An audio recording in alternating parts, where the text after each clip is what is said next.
लोकसभा चुनाव के मतदान के दौरान कुचेरा में जो घटनाक्रम हुआ, उसके बाद कुचेरा में ताबड़तोड़ गिरफ्तारियों का दौर शुरू हो गया है। पहले डूकिया परिवार के रामप्रकाश डूकिया की गिरफ्तारी हुई और अब उसी मामले में बोडवा निवासी सुरेश जाट की गिरफ्तारी हुई।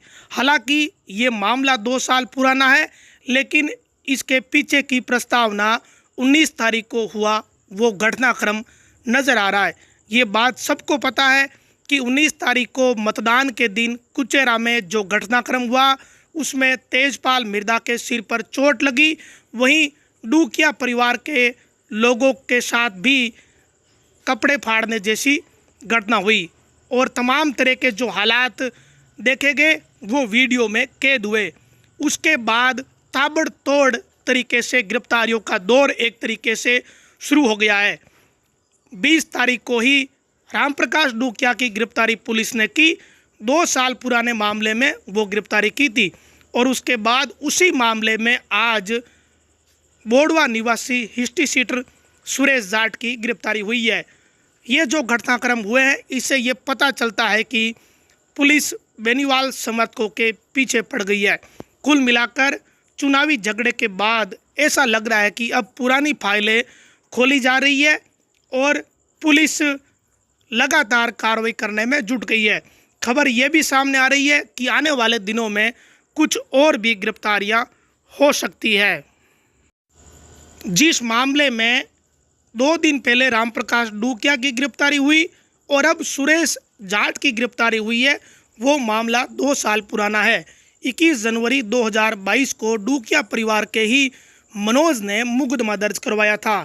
एक तरीके से कहा जाए तो ये पूरी तरीके से पारिवारिक मामला नज़र आ रहा है, लेकिन इस मामले में जो चुनावी घटनाक्रम हुआ, उसके चलते चुनावी रंग भी इस पूरे मामले में चढ़ चुका है।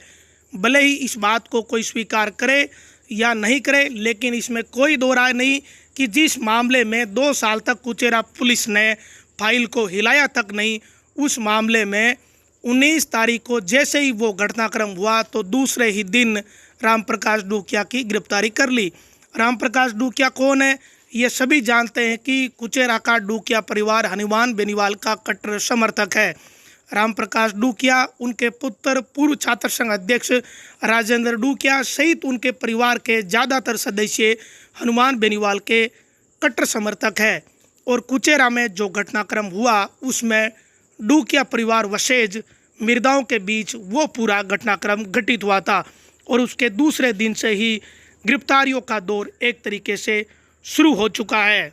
आज जिस युवक सुरेश की गिरफ्तारी हुई है, उसे कुचेरा थाने का हिस्ट्री सीटर बताया जा रहा है। इससे सवाल ये भी खड़ा होता है कि अगर हिस्ट्री सीटर ने कोई वारदात की थी तो 2 साल तक पुलिस ने किस बात का इंतज़ार किया।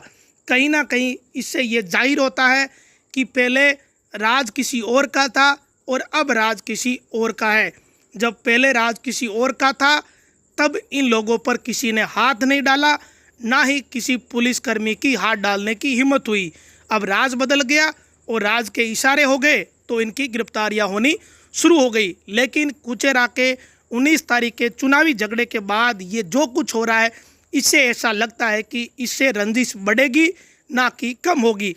अब पता नहीं किस एंगल से ये सब कुछ हो रहा है, लेकिन इसमें कहीं ना कहीं चुनावी घटनाक्रम का वो असर साफ तौर पर नज़र आ रहा है।